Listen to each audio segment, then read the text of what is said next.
Hey, what's up, gentlemen and ladies? Welcome to another Final Fantasy discussion, and today we actually have a Final Fantasy VII Remake topic, and I know that I haven't had a discussion for this since, like, what would it be, like February? Mainly because of the lack of news for FF7 and the fact that FF15's been getting, like, non-stop news, but I figured that I would take this time in the quiet weeks leading up to E3 to cover the possibility of Final Fantasy VII's remake maybe continuing the story past what we have up to this point.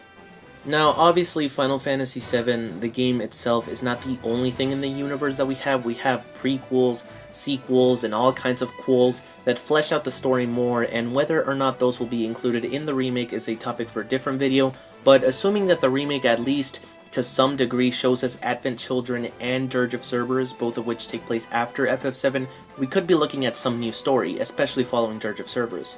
Now, for those of you that haven't played Dirge, like I will freely admit I have not, there is actually a secret ending cutscene in the game that hints at a possible continuation.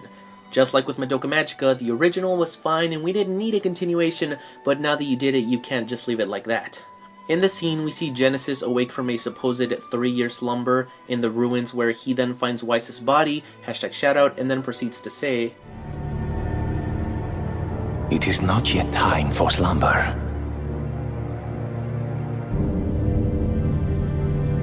We still have much work to do,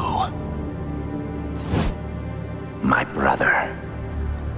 And then just flies away. So this sort of cliffhanger ending has left a lot of fans wanting more, and at this point, I doubt that Square would want to even make any future games in the compilation besides the remake, so this would really be their only chance. Now, I'm not saying that it needs to be its own full part, or even really all that much, maybe just a secret playable ending a la Birth by Sleep Final Mix.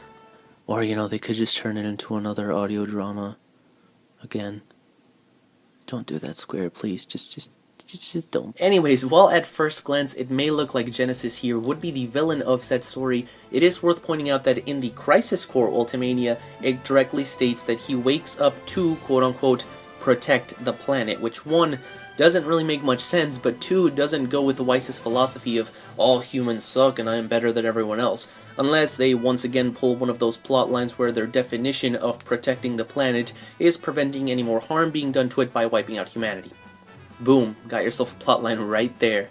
It would definitely be interesting to see Cloud versus Genesis in the game. Heck, they could even probably make it some kind of a side quest or optional boss harder than Sephiroth, because whatever it is, I doubt that they'll dedicate an entire part of the remake to it, unless they lump together like Advent Children, Dirge, this, and maybe the ending of the original. I could kind of see that, but even then that's kind of stretching it. But it's definitely possible.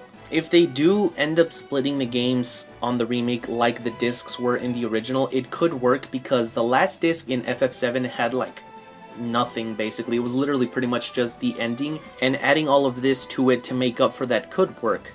Would you guys like to see that? How would you handle a continuation of FF7's plot? Would you even continue it at all, or do you prefer the mystery of not knowing what happened? Be sure to let me know in the comments. Either way, that's all that I have for you guys today. I hope you guys enjoyed. If you did, be sure to blitz that like button, subscribe as always. Stay tuned for all things Final Fantasy.